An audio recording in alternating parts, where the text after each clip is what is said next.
Happy Star Trek Day, everyone! Whoop whoop! It is here, the 8th of September, Star Trek's birthday, and the birthday of the animated series as well. We'll come on to that in just a moment. But here to talk about Star Trek Day and the very short trek that has launched today, Skinner Cat. We've got opinions on that. We're going to share them with you in just a moment. But first of all, I am one of your hosts, Stu. And I'm your other host, Alastair. Stu, what an exciting day, Star Trek Day, to be talking about very short treks. Absolutely. And we have, of course, multiple days of, well, every day is a day to celebrate Star Trek in my house. Same here. It's probably why I'm single. But of course, we have First Contact Day, we have Federation Day, and we have Star Trek Day as well. So, did you have a chance to watch the Star Trek Day celebration videos? About 20 odd minutes long with Jerry I O'Connell. did. Jerry O'Connell, yeah, I really enjoyed that. I thought it was a good laugh. I enjoyed seeing some familiar faces from Lower Decks pop up during it. Tony and Um, Eugene, yes, yeah, how did you yes. find it, Stu? It was, I felt it was okay. Um, I had sort of some issues with it. The biggest issue of all is it's Star Trek Day. Where the fuck was Will Wheaton? Right, I mean, it would have been a lovely choice as a host. I mean, I thought Jerry O'Connell did fine. I think I probably would have preferred Will Wheaton being there for hosting duties. Yeah, good point. I hear you on that. Um, I mean Jerry O'Connell. He's an interesting. He's a great voice actor. Um, I feel he was over presenting in certain cases. Um, Okay, yeah, no, I think sort of immediately I can see where you would maybe feel that in that, yeah. And do you know what? Maybe it's that I was all too ready to accept it for just being okay. I hmm. enjoyed it, but actually, now listening to what you're saying and thinking a bit more about it, I watched it with my lunch. I enjoyed it in passing. I don't think it's not sort of a great piece of ancillary Star Trek TV. So, yeah, maybe I set the bar too low on my expectations for what I was hoping for from that. Yeah. Well, maybe conversely, my expectations were set a bit too high. I mean, it's not. I don't think it's like it's supposed to be a big documentary or anything like that. Um, but I thought it was like I'm comparing it to previous years. This is my issue with it. And now I have seen other people making this exact comparison online and in a very similar manner to you as well, of finding it underwhelming by comparison. Hmm. And it seems you're not alone in feeling that way about it. No, well, there was nothing new about it, and the bit with Jackie Cox at the end going around people who, I mean, why would you go around people who don't know Star Trek?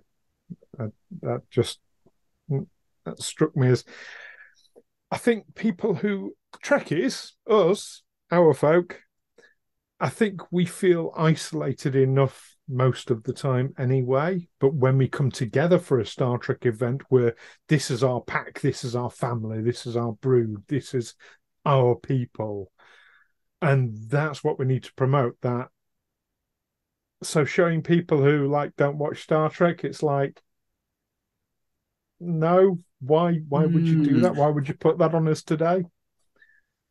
I thought it was a nice idea to try and show how culturally significant and impactful Star Trek has been over its existence. To be able to say even people who don't think they've encountered Star Trek have actually, come across it more than they would more than they would imagine. But I see what you're saying, and I think actually, with a segment like that, it's the kind of thing where if you had a 5 or 6 hour afternoon of Star Trek Day, or even better, like some sort of 24-hour presentation over Star Trek Day, that it would have made a really nice little pre-recorded segment for something longer. But particularly taking your point about it being maybe shorter than we would have hoped anyway, sort of doing something that's a bit more meaningful and resonant, which I think is partly what you're getting at here. I see your thinking Yeah. on that. Yeah. I mean, it was about a quarter of the content. So Which is that's a lot, isn't it, for the it feels like a short lot. bit that we got? Yeah. Yeah. No, I I al- hear you. I also so I feel like I'm flip-flopping here a little bit because I also understand why they're not doing anything big and why they're not doing anything live, because of course we have the SAG-AFTRA strike going on at the moment. That's very relevant, and no, they wouldn't have been able to do anything live. I get that. It does make me ask the question, when did Jerry record this? I don't expect you to Mm. have the answer, but I know No, Jerry yeah, has that's an publicly interesting been thought. very in support of the strike. So maybe this was recorded a long time ago. Perhaps it's a Yeah, question to yeah, ask. It is a yeah, question to ask. I'm very sensitive to things about the strike, the SAG strike. and I'm very understandably so. Yeah, Hmm. yeah. But I think it also begs the question. There's with all these long running shows, there's often things kicking around in archives and uh, cut footage and behind the scenes stuff, and hmm, whether there could have been something longer constructed that wouldn't have impacted, wouldn't have been impacted by the strike, that could have been assembled into something longer and a bit more meaningful and exciting. Yeah. yes, well, using celebrities like Jackie Cox, who wouldn't be affected by the SAG strike, I think that's a good way of going about it. Get some you know, predominant fans. I'm available Yeah, yeah. Paramount Plus. Yeah. Um, Well, just saying. it's really good, really good points, Stu. I would have been really happy to watch a panel of celebrity Star Trek fans talking about their enjoyment of the show. And you're spot on that where there's a will, there's a way, and I think Yeah, it would have been possible to do something. yeah. And my last big gripe, because this is turning into a rant. But in a moment, we'll be talking very positively about something else. That is the very short trek. So hang on for that, viewers. But yeah, the other thing, of course, they're talking like, and Jerry O'Connell was talking in a big way, as he was very obviously reading his auto cue. In sorry, I don't just it really was obvious. But he was talking in a big way about it being about the animated series being a big part of it, and of course it's the 50th anniversary, it's the 50th birthday of the animated series today. So one of the reasons why I'm using last year's Star Trek Day poster is because you have the animated series represented. You also have Enterprise represented as well, which isn't on the current one. And here's my big point. They talked about the animated series and Lower Decks, and Jerry O'Connell even said, and there's a series for every member of the family, and he's absolutely right. But at no point did they mention Prodigy. There. No point whatsoever. And they're talking about the history of the animated series, and it is an animated series, of course. Ooh. Yeah, no, absolutely, and it's all down to money and business and marketing strategies and all those kind of bad things. But it really does mar a celebration like this for them to intrude to that extent. Hmm. a franchise as sprawling as Star Trek is always going to have little corners that maybe you would rather not be focusing on or talking about or emphasizing. But one of your split new shows that is only just recently released to physical media, and yes, you're shipping it around to streaming networks, or to so blatantly ostracize that and choose not to make reference to it just feels. I mean, yeah, it doesn't take a stretch of the imagination to see some marketing suit saying, don't mention that because it's not the biggest success story at the moment, and we would just rather not, bring it up in relation to this. But for fans of Star Trek in general, and obviously particularly fans of Star Trek Prodigy, it's a really obvious absence, and Star Trek fans are smart enough to spot that you have deliberately left that out, and a lot of them will be upset by that, and it didn't need to happen. So with you on that one, Stu. It was interesting looking at the YouTube comments from that Star Trek celebration day. Every single comment was about Prodigy, which I just think, if I don't know, it's yeah. Anyway, thoughts. Let's move on to the very first, and this is the first of 5 very short tracks. So we have 4 more to look forward to, each dropping on a Wednesday at 1 p.m. Eastern time. So that's 6 p.m. here in the UK.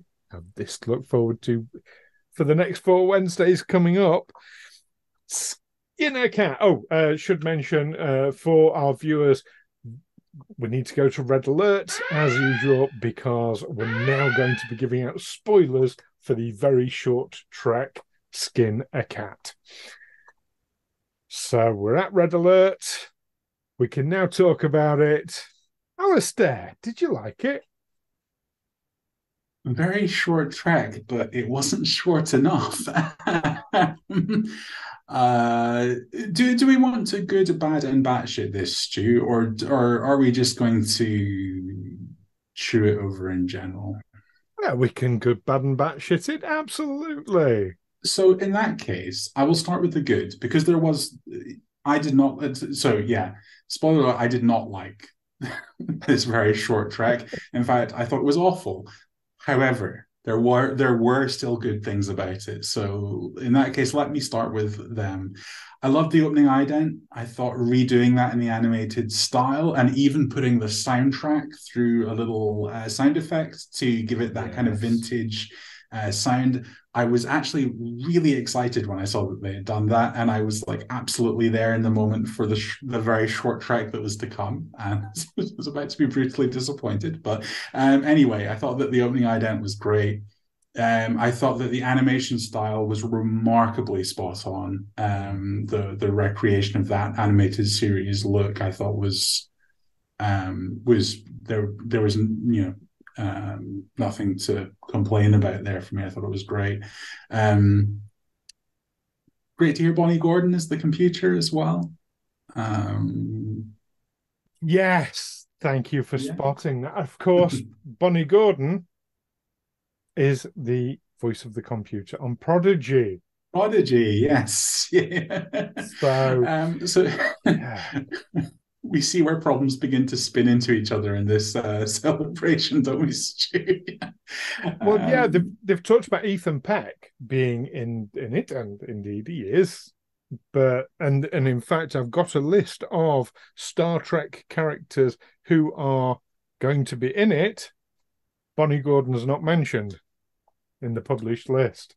I mean, Really? she's mentioned in credits, but in the published list of here are the Star Trek actors who are going to be in, Bonnie Gordon's not mentioned. I mean, that's a real shame, because she is a fan favorite, not just for Star Trek, but in sort of science fiction and fantasy communities at large, really. So I'm surprised at that. And I have one more good thing to say, which was that it was great to see Imress again after decades of no cats on the bridge. But that completes my good list, and the bad list is much more passionate, Stu. So I want to throw it over to you for your good before I move on to that. My good. Well, I agree with you. Seeing Mores,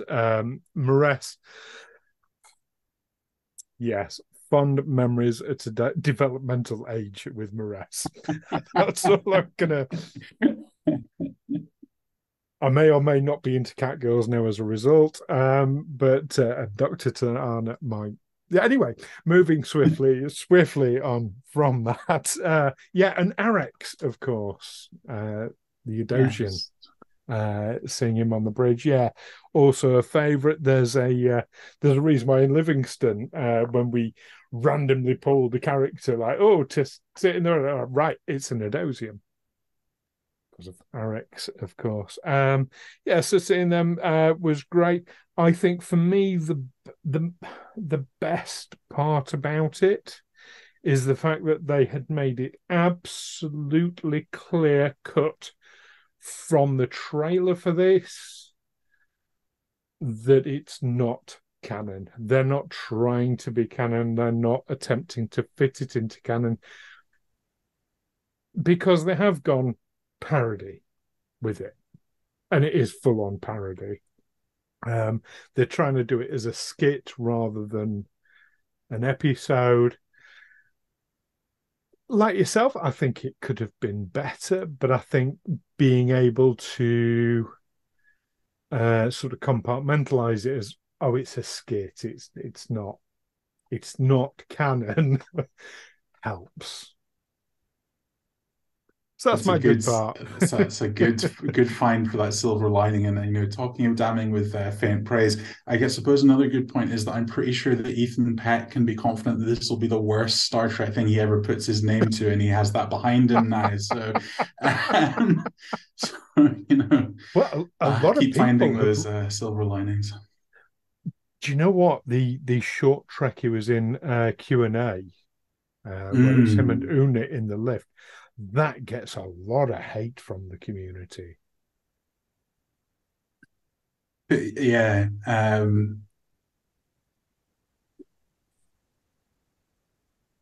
I I think I dislike this. Shall we move on to the bad, Stu? Let's move on Yes, to the I feel bad. like Now I'm we've talked sliding about the good inexorably things. sliding there anyway in the conversation. I think there are two things that were particularly bad for me about this very short trek.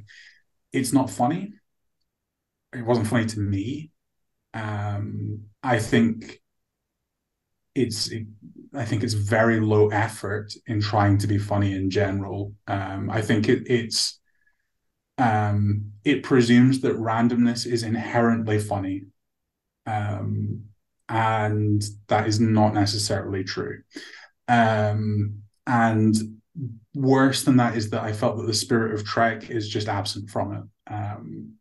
I saw a lot of people referencing the writer's career on Adult Swim prior to this, mentions of C Lab, and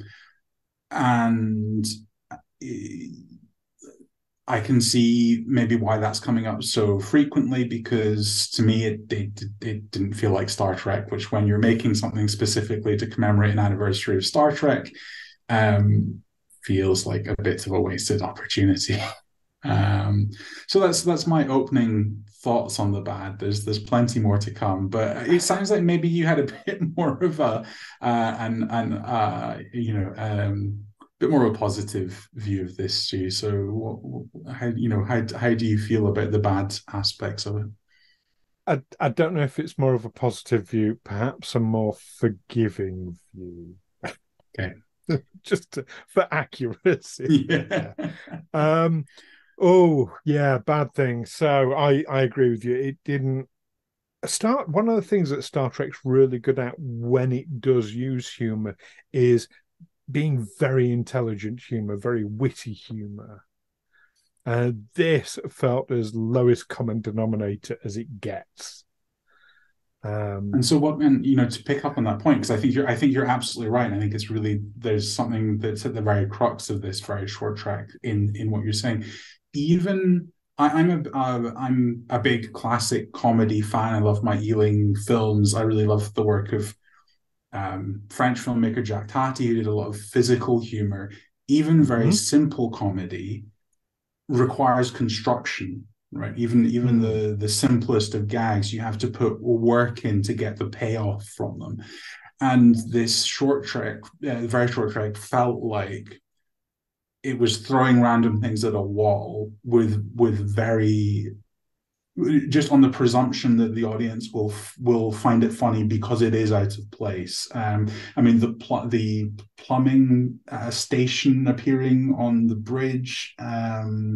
I thought was maybe the height of that in the episode of just sort of going, here's a thing, it's out of place. Like, isn't that just funny in its own right? And the answer is maybe extremely mildly.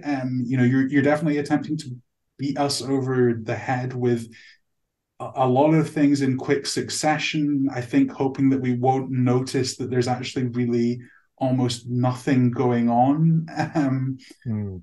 because of the surreal imagery just bombarding you very quickly. So yeah, I totally agree that it just it the humor felt very very lazy, yeah, Yes, in it. yes. Well, especially, I'm going to call it the punchline joke or the lead to the punchline. It felt misogynistic. I never thought I would hear a Star Trek captain utter the line. What is it he says? A woman to decapitate with. What's the exact line? I can't even. I watched. I He subjected myself to this 3 times for this, Stu, so I should really remember. But said, there's more than one way to decapitate a woman who can find a way out of this situation and loves me for me. And even when I'm eating chicken fingers and mac and cheese, she doesn't go, oh, that's for kids, because no, adults can enjoy that too. And enjoys playing Risk and lets me have Australia. I mean, he wants a mommy he can bang. That's what he wants. now I'm this is sorry. the yeah, I do not think you're wrong there, Stu. And this is a really nice segue into another one of my bad points, which is that I have a slight conspiracy theory going on here, which is that I think someone involved in the production of this, whether consciously or unconsciously, realized that it was not very good slash a bit problematic.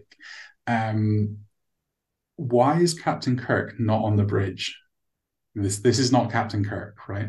This is not the captain, whose name we don't get, was played by Pete Holmes, famously of College Humor, which I've not seen any of Pete Holmes's stand up, so I can't comment on that. But College Humor's good. I like College Humor. I think they can be.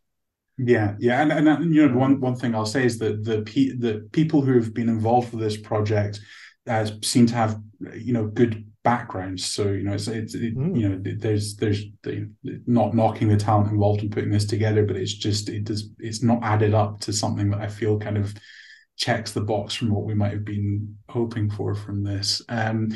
So I think it's a very deliberate choice not to have Captain Kirk in the chair, delivering those lines. And I think it's because they don't not only don't really fit the character of Captain Kirk, they actually don't really fit Star Trek. And someone got gun shy at some point in development and went, we can't have Captain Kirk saying this kind of thing.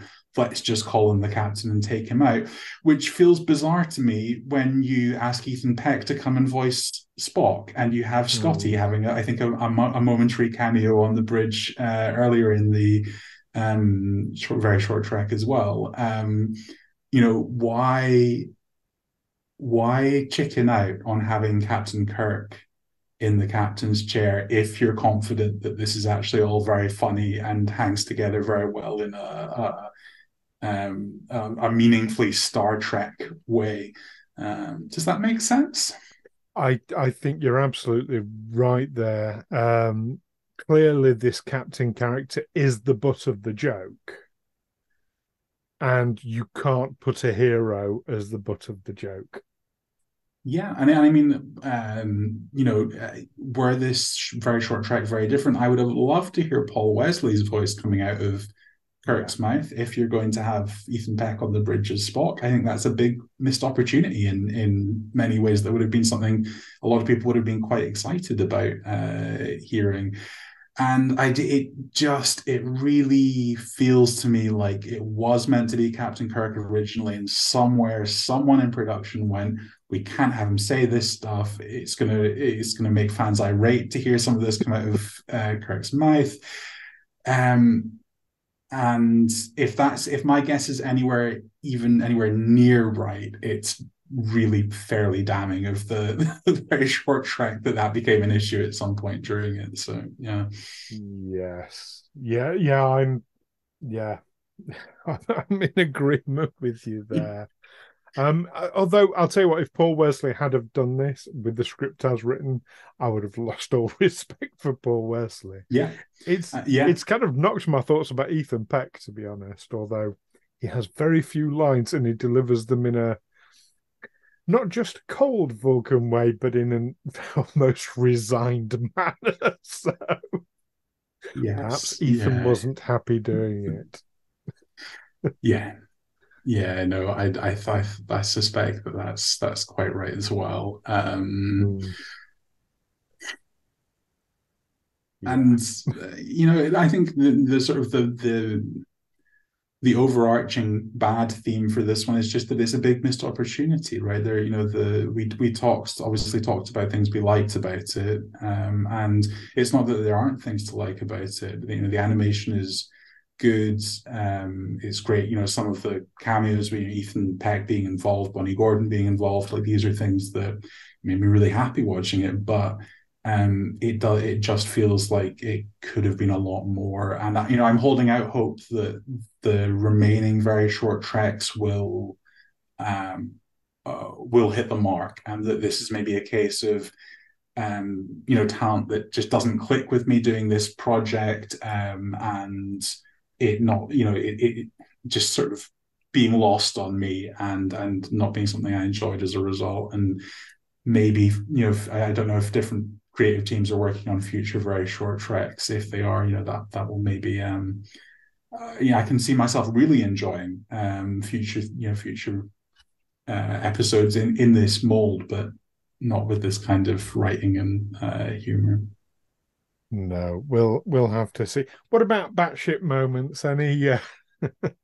Actually, I mean, I the feel whole like, thing's a batshit. yeah, and I think that's again, it's one of the kind of things that irks me about it is that I think it desperately wants you to be like, oh, everything's batshit, like how zany, what a laugh a minute kind of endeavor, and Mm. it's not like no matter how much it tries to kind of rush you with that idea, it just felt so lightweight and non-impactful. And so things like, oh, the bridge crew are all obviously batshit, like, oh, what crazy ideas of turns of phrase becoming bridge crew on the ship suddenly. But it's batshit in a way that just aggravates me, Stu. So I'm going to stop talking about my batshit and let you go for it now. Well, I've got one um, sort of moment. I suppose for me, a positive batshit moment. Because when we get the first joke about, oh, there's one way to skin a cat, and Mares responds, and it's like, yeah, that's a sort of nothing wrong with that in itself. And then it says about the fish and the Antedian. Mm-hmm. Yeah, So I yeah, thought yeah. actually that's a nice, clever little moment. And And that was actually, I quite should batshit seeing an Antedian on the bridge. Yeah, and I should say I'm totally in agreement with you that I think that the joke as a one-liner or a little sort of two kind of moment works perfectly fine. If it had moved on um, to something else, I wouldn't have had a problem at all with it. It gets stretched very thin very quickly. Yes, the Nickersonian, apparently, um, voiced by Christine Militia, who also voiced Maress and I'm quoting from the credits here, Dream Woman. Problematic, right there, Dream Woman. And how zany she has the badge about the game show, and she has a risk board, and then she has the cereal bowl on the risk board, and all these random things. They're very funny to see all at the same time because he imagined them, and he's imagining all this wacky stuff, and it just grinds my gears so much Mm. to see someone think that it And the doesn't pass nerdy muster. glasses. That And then that yeah, was that was too far. I mean, the whole thing yeah. was too far. I mean, they say that there are Star Treks for everyone out there, and to cater for all tastes. Maybe they just thought, do you know what? We haven't really done anything for the incel misogynists. Well, it's one of those Although things the where Berman years. I if I'm sure there's fans out there who thought that the gag stretched really well over the course of the episode, um and whom the pacing was complimentary to it, that it was fast. And humor is subjective. So if you thought that this was a hilarious very short trek, and you're scowling at your screen thinking, how dare you you badmouth this very short trek, then fair enough. Humor is a very subjective thing, but like you say, I think it's problematic, and I didn't find it funny. So yeah. Some humor is an acquired taste. So yes, for those people who thought that this Skinner Cat was particularly funny, I think you need to acquire some taste.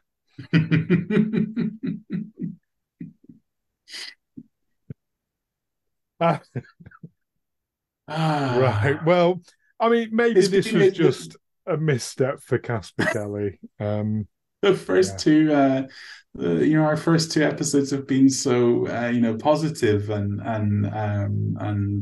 loving about the Star Trek content that we talked about, but yeah, our first very short trek is the first thumbs down from both of us, I think, right, Stu? We're positive we hated it. Yeah, yeah, Well, and not everything can be a hit. Yeah, yeah, I do think yeah, they very true. missed a massive trick by not referring to, and again, quoting from the cast list, Screwhead, by not referring to him as Lieutenant Phillips. That was a missed opportunity right there. But we've got some big names coming into the next four. So obviously we've had Ethan Peck in this one. Jonathan Frakes is in one. Armin Shimmerman, Doug Jones, Gates McFadden, Celia Rose Gooding, Connor Trenier, Bruce Horak, Noel Wells, and even the legend himself, George Takei.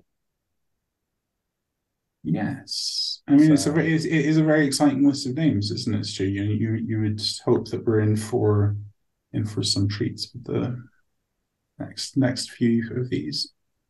yes. Do you have the titles for the upcoming ones? I don't, Stu. What titles do we have coming our way? We have coming this Wednesday, Holiday Party. I don't know why I'm going all Stephen Toast there, but Holiday Party. Then we have Worst Contact. Puns. I like puns. I'm It's I'm good. I'm all over puns. Yeah. Holograms all the way down, Mm. which is, isn't it? That's a reference from Terry Pratchett, isn't it? Um, yes. There's people who say, oh well, of course the Discworld is sits on a turtle, and it's like, well, what does that turtle stand on? Another turtle, and what does that turtle stand on? Another turtle, and it's like, well, it's just turtles all the way down. Yes. Yes. Well remembered. Yeah.